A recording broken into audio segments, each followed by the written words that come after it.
How are you doing? Good, very good. Are you able to turn your video on? I'm I can't see sorry. you. Oh, it's start video. I think it's, there you are. Sure. Uh-huh. Hello. Look very well. Thank you. Yeah, I've just sitting here in my little library that I've been sitting in pretty much constantly for the past year and a half now. Haven't been able to leave very much. Yeah, I've been home too, mostly at home. I have that. I'm 100 pages into a yet another novel. Wow.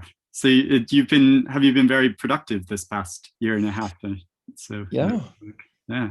Oh, great. I know it's the like dull question that everyone asks lately, but since we've not spoken in such like a long time, I'm wondering how this time during the pandemic has been for you. And have you been in New York City pretty much the entire time? Or The whole time. mm, And I'm vaccinated, but mhm. since I got vaccinated, I feel much more comfortable seeing people and going out. But beforehand, I stayed home the whole time and didn't see people. So it was very lonely. And then my my boyfriend, not Michael, but an Italian boyfriend, Mm. had broken up with me, Uh, and and so I was very lonely. yeah, it's been difficult as I know like for you since like you're such a sociable person and I have other friends that are really thrive on being around people lots of the time. I know it's been an especially difficult time. Yeah, just having to be But on your it own. was good. Also, I did a lot of reading. Yi Yun Lee and I have a book club, just the two of us, and we've read lots and lots of books together. Oh, is that We including reading War and Peace? know that she did beforehand, Oh, but right. this was reading lots of Penelope Fitzgerald and Oh, great. people like that. Ah, yeah, I love Yi on these books. I think they're so powerful and really Yeah, moving. she's really one of my best friends, and I Oh, love her. oh, that's I fantastic. see her every day at Oh, 5 o'clock. oh, fantastic. Oh, that's lovely. So I'd like to discuss some books with you, not just your own novel, A Saint from Texas, which was one of the best books I read last year. I loved it so much, but also this new Penguin Classics reprint of Denton Welch's curious and slender novel from 1945, In Youth is Pleasure, which you wrote an introduction for. So this was my first experience reading Denton Welch, and though I'd like heard about him for years, and I've always meant to, but this is the first time I finally got to him, and I immediately fell for this sensitive, awkward, mischievous, and bizarre teenage boy Orville as we follow his experiences and observations over his summer holiday. But do you recall when you first came across and read Denton Welsh? How did you find him? Oh, I think it must have been 40 years ago. And I, I always liked him. I always thought he was a brilliant stylist. And, he's kind of proto-gay or something like that. I Mm, mean, in Youth is Pleasure, he talks a lot about, he's sexually ambiguous. mm, And even with his father wants him to go in first to the dining room, like the way a woman would, or mhm. his father wants him to pour out the way a mother would, Yeah, play the mother. tea. Yeah. And all those things are very, uh, hi, Michael. Do you want to talk to Eric Anderson? Hi, how are you, Eric? Hi, Michael. Uh, I've you to credit my whole life for getting me into Lana Del Rey. oh, His good. lover, you knew I would. That you're not in the library, you're in your home, right? He's at home. He's I am at interviewing. home. Yeah, yeah. This is my own like library tower that I have behind me. It just goes up and up. Nice on a crutch. Wow. Yeah, You enjoying your summer? I am. Yeah, yeah. I'm glad I could get you into Lana Del Rey till like she completely took over the gay community, and then the gay community was over her, and then so like Right. we feel like Yeah. we were there first. I think. Yes. Yeah. Well, I wouldn't be there without you, but So anyway, I think Denton Welch I like very much because he's, if you read 4 lines and you put your hand over the 5th, you could never guess what I was going to say. Mm. And I think that he's very unexpected and lively, and especially for the period. He was discovered by Edith Sitwell. Oh, huh. Yeah, Edith Sitwell, and both of the Sitwell. And he wrote a little essay about going up to London and having lunch with them at the Athenaeum. Hmm. And Hmm. his sexiest story, though, is called When I Was 13. And it's about how he goes to Switzerland on a skiing trip with his brother, his older brother. Mm-hmm. And his older brother has a friend who fancies him. And they end up in bed together.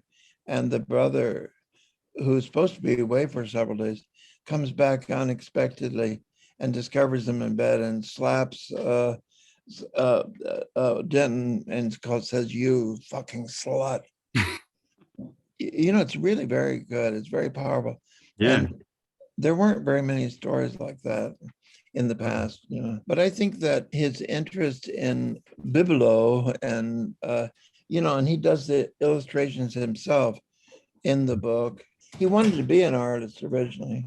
Mm-hmm. His father was a merchant in China, and his book Maiden Voyage is about going to China as a young Englishman and as an English boy, really. And then A Voice Through a Cloud is about his last days, and it ends. It's not really finished. It was found on his bedside when he died. Mm. Wow. Yeah, he was only 33 when he died. Is that right? Yeah. Yeah, so young. Wow. Yeah. But he's very distinctive, I think. His style is unforgettable and unconfusable with anybody else. Yeah, and I think like what really drew me to it was this kind of queer sensibility that you said it has, when even though like in this novel there's little like explicit sexual interaction between men, it does feel like it is sort of suffused with this queer sensibility. So I felt this instant connection for it, like especially in how Orville resists being categorized as a teenage boy, and he doesn't sort of like being described as that. And he hates the other rowdies at his school, his boarding school. Mm. I mean, most of them. And he doesn't really fit in. But his father seems to be quite aesthetic and accepting of him. Yeah, they seem to have this sort of like mutual disinterest in each other, that they just they're so sort of consumed with their own what they're doing that they'll just meet for a meal and then say like, well, off you go, and then he doesn't see him for a day or two. Yeah. Well, I mean, I think that's characteristic of upper middle class life in Right. England at that period. Mm. Children were raised by the nanny and and they were brought in to say hello at supper time, but they didn't spend their days with their parents. Yeah, they were just sort of off in the distance. But I think it's interesting how, even though this feels very much like a gay novel to me, I've never seen it included very much in these sort of lists of canonical gay literature. So I wonder if why do you think that is? Well, I included him in the Faber book of gay short fiction. His story When I Was 13. I could only include maybe a dozen authors, and he was one that I included.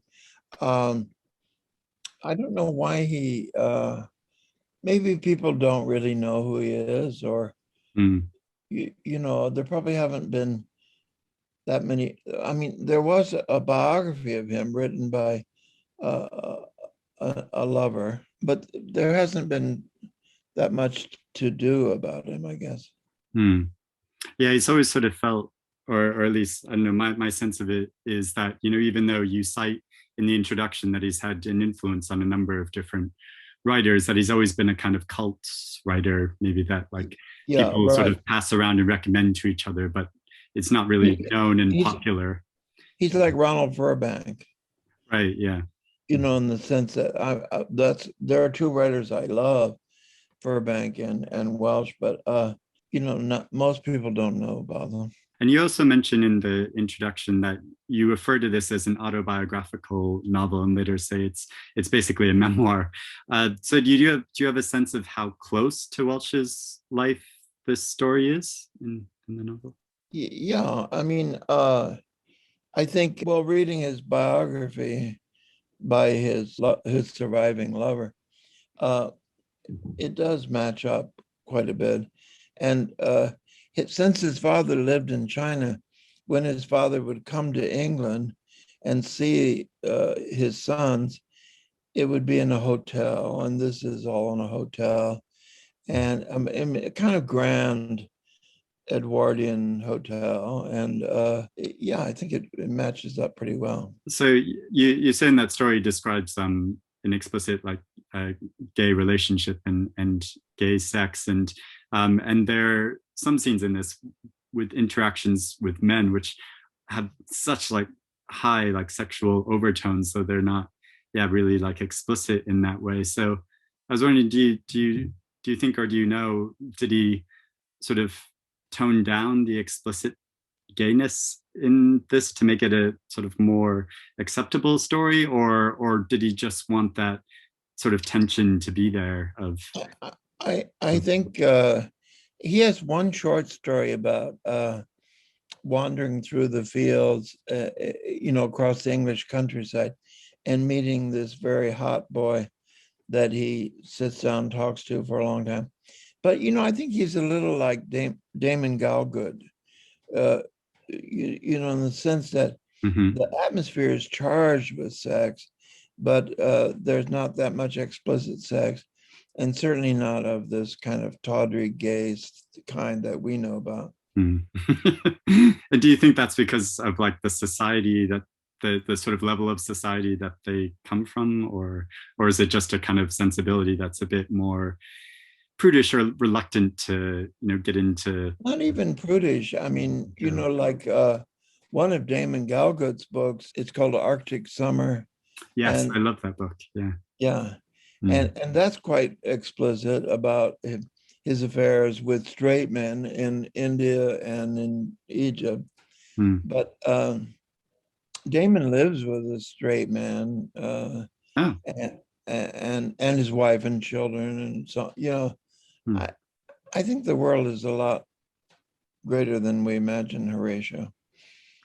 Yeah. You know, Mhm. this little gay world of ours is the quirky thing. The more normal thing is bisexuality and polyamory. Mm. Yeah, I want to actually mention to you Damon Galgut because the Booker Prize long list for this year was just announced, and Damon Galgut's new novel, The Promise, is on that. And I saw a quote on this book is from you, where you call it one of the most important novels of the past decade, which is quite a statement to make, isn't it? Yeah, well, you know, I read widely because I'm a judge for a literary contest in Italy.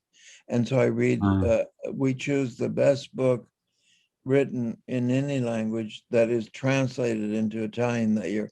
Not the best translation, but the best book. So I read pretty widely, and like you, but not as widely as you, but still quite widely. And Damon, I got him made a member of the American Academy of Arts and Letters, a foreign member, and we don't have very many. And everybody that encounters his writing loves it. And this most recent book has gotten almost universal praise. mm. I think his moment has finally come.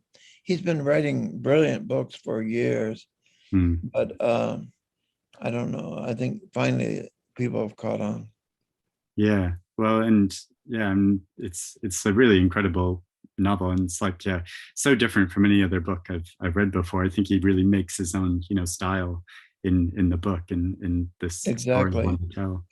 And I found that very enlightening, that being able to enter into the minds of all the different characters. Mm-hmm. And I mean, to have them all belong to more or less the same family, but or either through marriage or blood, but and to concentrate on certain Black figures, like the woman to whom they promise the house, who never gets the house. Mm-hmm. And it's like a kind of family approach to apartheid, and also to the Boer culture, BOER.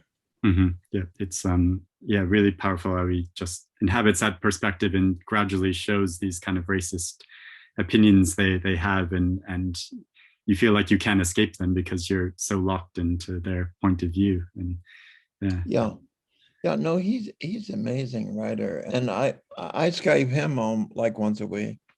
Oh, good. Yeah, he's a really one of my best friends. He lives in Cape Town.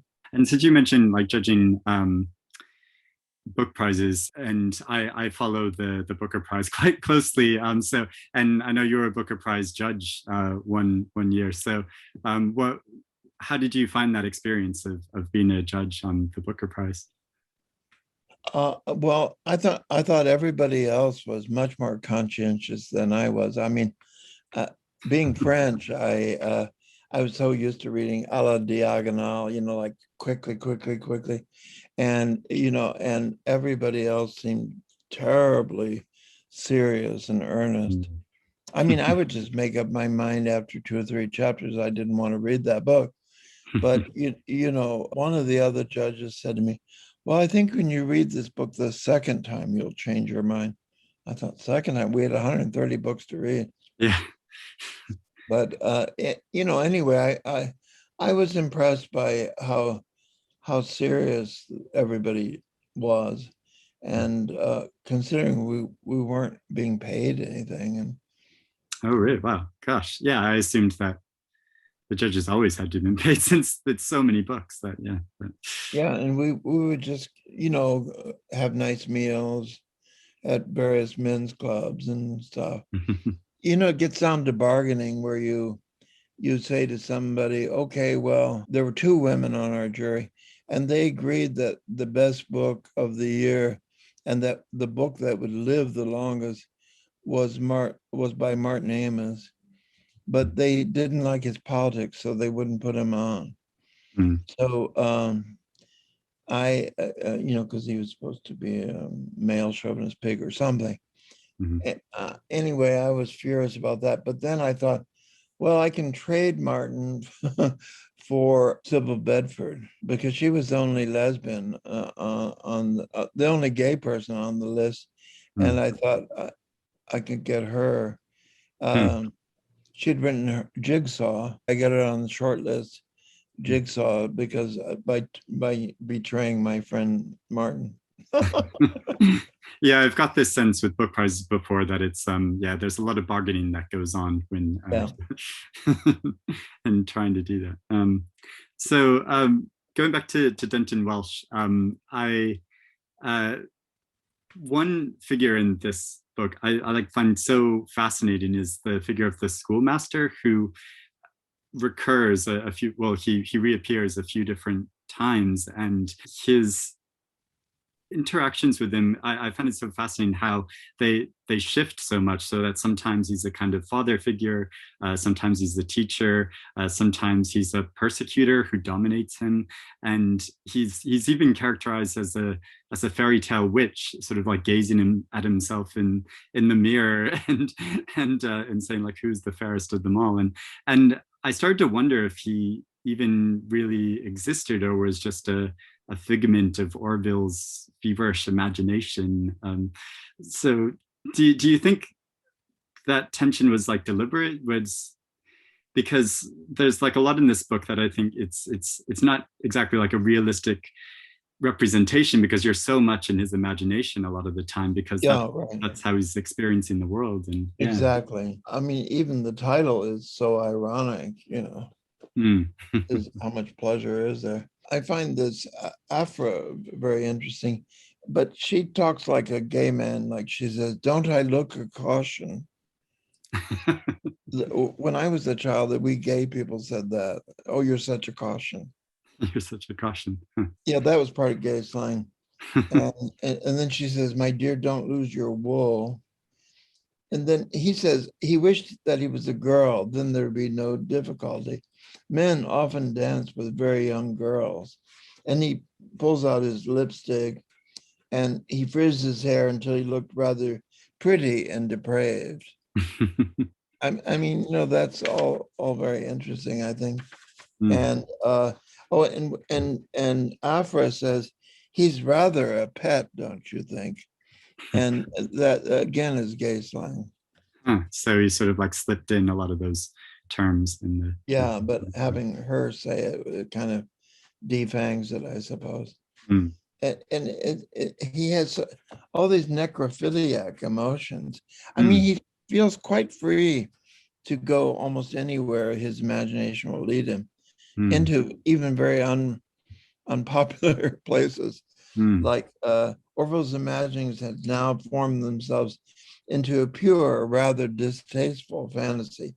The romantic necrophiliac emotion had died, leaving only the thought of judging, dancing, lively dust, and oozy, knowing flesh. What does that mean? Yeah. There are a couple of passages I marked that I wanted to read you. Well, then it's Orwell wished passionately that he had no body, so that these remarks could never be applied to him. He doesn't want to be called a boy or a man. I mean, he finds that insulting. If only, he thought, I could live all by myself in a tent by the river. If only I could hunt for my food and get brown and fierce and hard all over.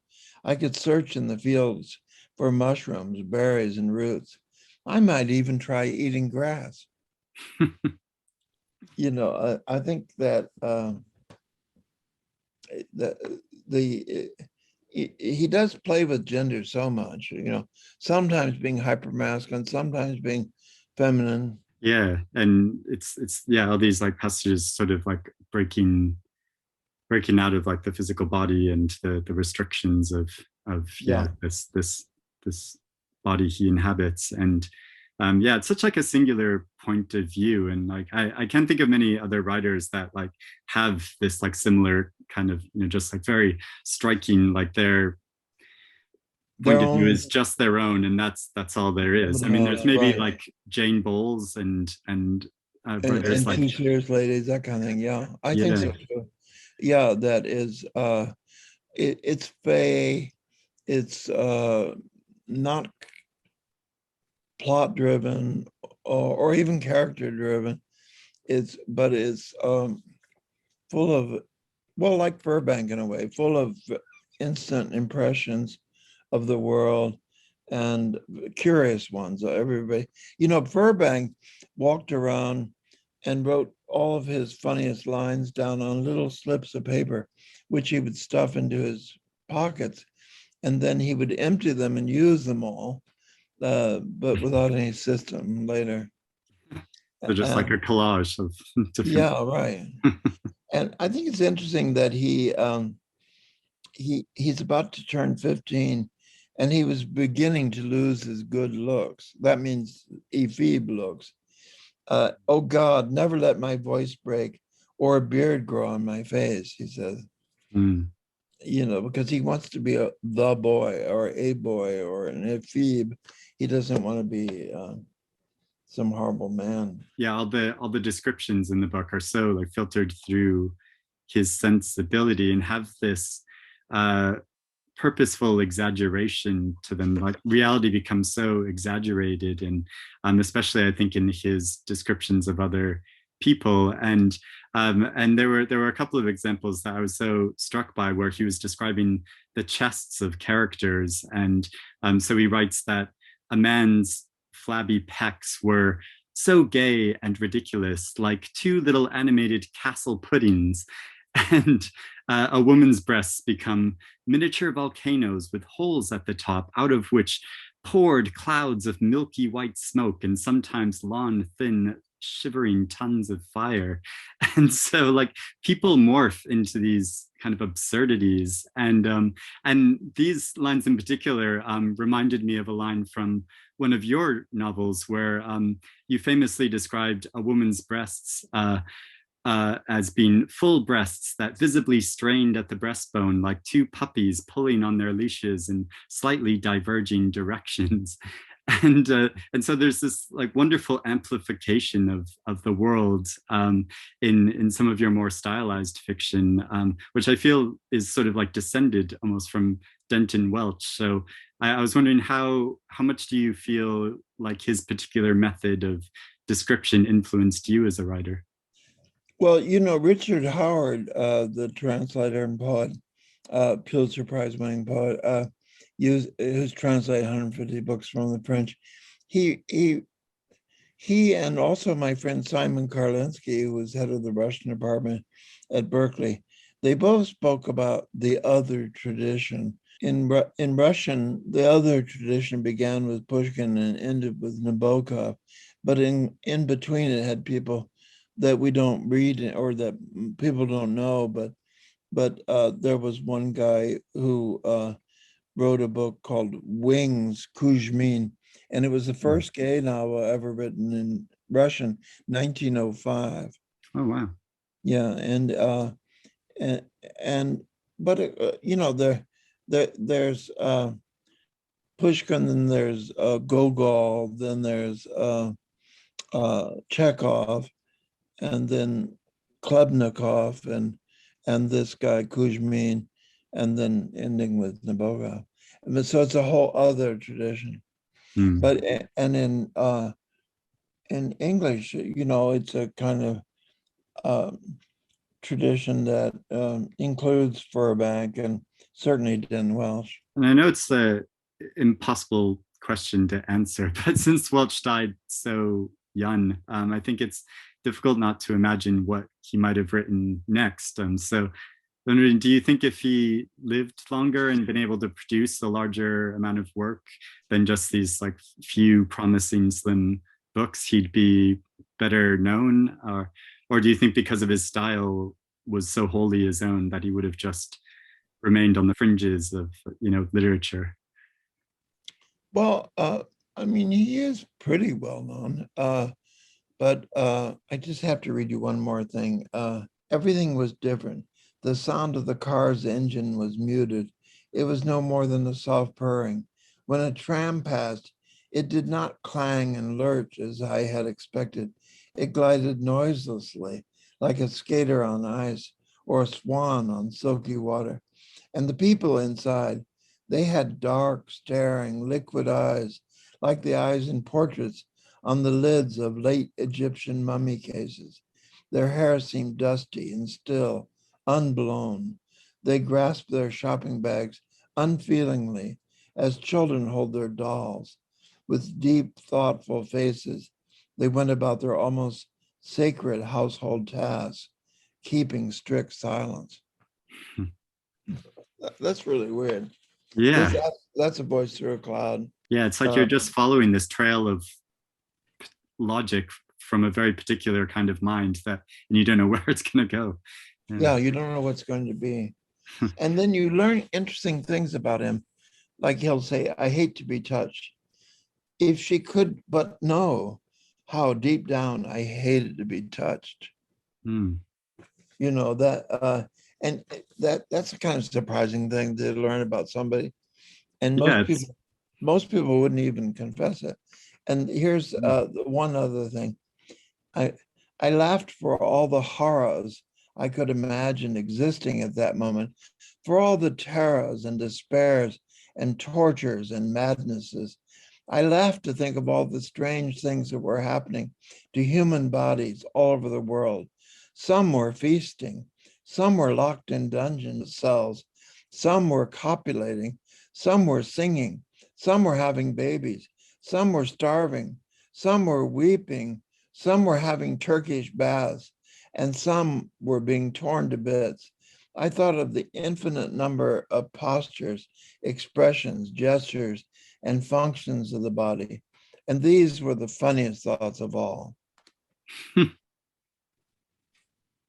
Yeah, it's so interesting how it's he has a very like voyeuristic point of view where he like loves to look and watch, Yeah, but doesn't like being to looked at, doesn't like participate, being no. categorized, and yeah, and so that feels like a kind of level of sensitivity that's almost defensive, like he wants to be the one doing all the judging, but you know he doesn't want that to receive that himself. Well, you know, Mayakovsky has a line that he felt like a cloud in trousers. And I think that he's kind of fables to Denton Welch. Yeah, that's a wonderful way to put it. So I also want to talk with you about a saint from Texas because I enjoyed it so much, and it's I found the story itself to be so gripping, but also it's really intelligent in how it looks at this evolving society from very different angles, but also raises these questions about the nature of personality through the examples of two very different twin sisters. So I was wondering what first inspired this story and how the novel came about for you. It's very complicated, actually. I wanted to write a book about a Belgian baroness who was one of my best friends who died crossing the wrong way in England on Bond Street. You know, foreigners can't ever keep straight what side the cars are coming from. Right. And she was killed that way by a bus. And, you know, it is always, I find it's a terrible problem. Look left, look right. But anyway, I was going to write a book about her because she was a fascinating character who spoke 5 languages. Her brother-in-law was gay, and that and he died of AIDS, but he was like the only thing that amused her. And once he died, her marriage kind of fell apart, and her daughter committed suicide. Anyway, I was going to write about this whole tragic family, and then her friends all got up in arms and said, "Don't you dare write about her, and you know, we'll sue you," and all this stuff. So I backed down, and then I thought, well, I could put her in Texas, and that will seem very far away from being a Belgian baroness. And then I got interested. I don't know where it all came from, but you know, I would read different things, and then I got very involved. I'm an atheist and always was, but I'm fascinated by religion, so I began to think about what it would be like to be very pious and a saint and whatnot. And then I asked, I was in Rome, and I asked a priest, "How do you become a saint?" And he says it costs about $350,000. And he explained to me the whole process. But you have to have 2 miracles, and they have to be verified. And in these days, they're mostly medical miracles, you know, like somebody's cured of cancer or whatever. And a friend of mine who's Italian and who's a doctor told me about how he had been engaged by the church to verify a medical miracle, and he couldn't do it because there are spontaneous recoveries that are found all the time from that kind of cancer, and they're not miracles. And anyway, so I got all that stuff. You know, in order to become a saint, somebody has to write a 1,000-page biography of you. Anyway, I found all that very interesting. But then I thought I could just sort of new world, old world, you know, saintliness, and I had this feeling that, you know, I worked for Vogue for 10 years, and so I knew lots of the people like the Baroness in my, oh, hold on 1 second, that's my biographer. Okay, sure. You know. So then I would read lots of books. Like I got very interested in reading about bartered brides, who were these American rich girls who would marry titled Europeans. Mhm, They get the title in exchange for their fortune. mhm, And I got interested in that. I got interested in reading about this friend of the Abbe Munier, Munier, who was a society priest, and a little like the priest in my book. And I think it's funny that my priest urges her to murder her husband. yeah. And but anyway, he was a priest to high society people, and so he would like they would say to him, "Do you think there is hell?" And he says, uh, "It's canonical. I have to believe in hell, but I don't think anybody's in it." Yeah, and then he would say other funny things like he met the Princess Gika, who had been a famous kept woman, Liane de Pougy, Pougy, and she was converted to Catholicism because she sat next to the abbe, and he said to her, you've had many lovers, but your last lover will be our Lord. And she was instantly converted. Wow. Huh. Yeah, I mean, I think that's something that's so powerful about this novel is you're sort of playing with these like questions of morality and the notions of what makes someone good and what someone makes someone bad and yeah, and sort of uh yeah, forcing us to think outside of these sort of strict rules that I guess we're told by religion or the government or whatever society that is telling us that this is what makes you good and this is what makes you bad, and really like blurring those lines. Yeah. I always feel like that Chekhov is the one author who most mystifies Americans because they can't figure out who are the good people and who are the bad people. Yeah. Because Americans want everybody to be good or bad. Yeah, heroes or villains, and yeah. Yeah, right.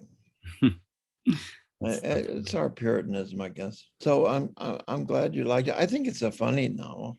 Oh yeah, really enjoyable, and yeah, there's so many like great moments in it, especially in the depiction of the glamour and the seediness of high French society, and Yeah, these scenes and interactions, and how like it has this powerful allure, this whole society scene, but is also filled with all these absurdities, and so yeah, there is and some vapid. Yeah, humor in it, and yeah. so were Yeah. any of those scenes based on real experiences that you've experienced in France, or like rumors you heard about certain incidents? Oh, certainly rumors and biographical details from various people. Like there was a, a, a wonderful. I mean, I've read lots of like one study was of three American women who came. It's by Alice Kaplan, and the three American women who came to Paris.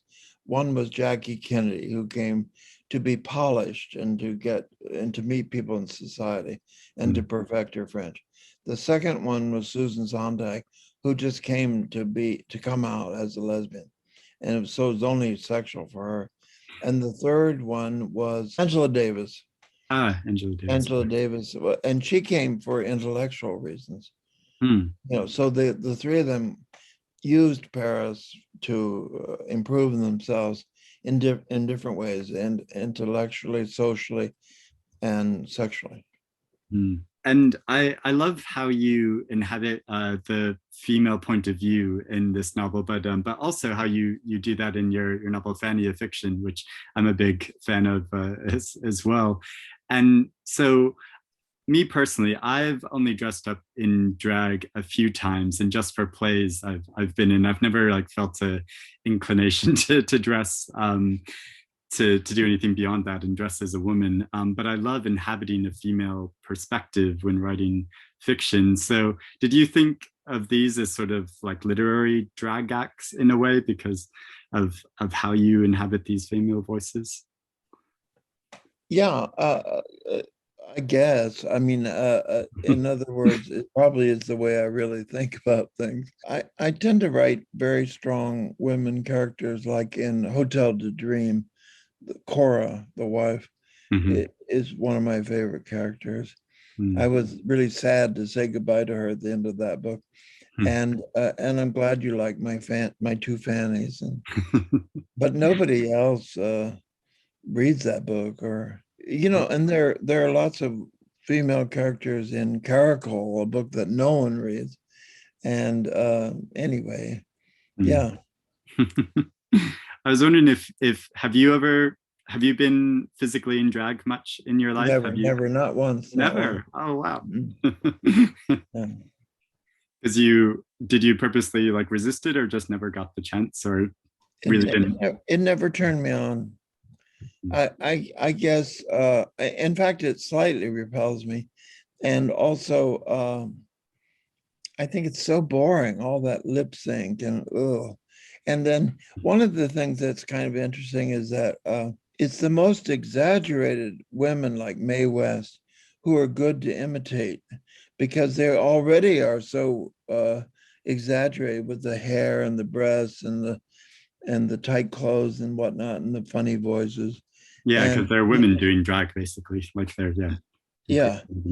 Whereas somebody like Audrey Hepburn, you could never do because she's actually beautiful. She's actually tender. She's actually admirable and not at all a caricature of women. So I think the idea is that you're good at doing people like Judy Garland or stuff like that. Yeah, or Bette Midler. Yeah. But I mean, when I was a kid, there was a drag show in Chicago. This is in the 50s. And the boy who won just came out as a boy, but wearing a black dress and with long hair, no makeup, nothing. And we all were wowed by him and gave him the prize. And I was wondering if is there anything you can tell me about your forthcoming novel, A Previous Life? Oh, sure. Yeah. Well, it has a minor character in it, observed from the outside, called Edmund White. And so I've never done that before, where I actually gave a character my name and tried to describe him objectively from the outside as a character, as a person. And but the book is basically about a married couple where the husband is a Sicilian aristocrat and the wife, they've each been married several times, and the wife is American. Her name is Constance, and Ruggiero and Constance are their names, and they have never talked about their previous marriages to each other because that kind of jinxed their earlier marriages being too transparent. So they decide to be discreet and not talk about it. But now they feel they're in such good shape as a couple that they can afford to. So they each decide to write their memoir and to read it in alternate chapters to each other in their ski house where they are stuck for the winter. So they do that, but in fact, it does destroy their marriage, just as they worried, because they learn too much about each other. And I mean, it's basically saying honesty is a bad policy. Yeah, and how much truth can a relationship take? Exactly. And so she runs off with a very nice American athlete businessman, and who's her age, whereas she's 30 years younger than her husband. And the husband then has affairs with boys and girls. She has affairs with men and women too. Everybody's polyamorous. And then my actual great nephew, who lives in Barcelona, is polyamorous. And so I have my male character in his very old age end up with my great nephew and his wife. Both of them are polyamorous. Oh, She has girlfriends, he has boyfriend, and they are engaged to each other, and they're communists. that's great. Perfect. Yeah, they're great. It sounds very sweet in a way too, almost that like, yeah, this very romantic. Yeah, The kind except of it's so alternate kind full of of romance. it's a very full of my own pain about being rejected by this Italian lover. Hmm. Yeah, which really was the most painful thing of my life. And but I kind of got a book out of it, and that's good. And now I'm Yeah. writing a book called The Humble Lover, and it's about a rich man who starts a ballet company for he's like 50 and or no more, like 70. And he has a 20-year-old boyfriend who's a ballet dancer. And he starts a ballet company for that boy. And then that boy gets injured and can no longer dance and goes off with a woman, and which leaving enormous debts behind and breaking the heart of the older man. So the older man murders them both, the wife and yeah. So it's going to end with murder. Very dramatic. Yeah, very dramatic. Oh, excellent. Well, yeah, I look forward to both of those books then. I think you'll like a Previous Life, because I think it's funny and it's well written, and I worked on it really hard. Oh, great. Yeah, it's really exciting that you've been so productive, and yeah. Look at my handsome interviewer. Yeah, this is Nick Radell, who's writing my biography. Hello, Nick. And that's Eric Anderson. Hi, Eric. Great to see you, and thank you for interviewing me. Oh, it's so wonderful to see you, and yeah, thank you for giving me your time. So you're off to Italy soon, you said. Yeah, August 9th to the 31st. Brilliant. I have a new boyfriend in Italy, so. Oh, okay. Wow. Yeah. Excellent.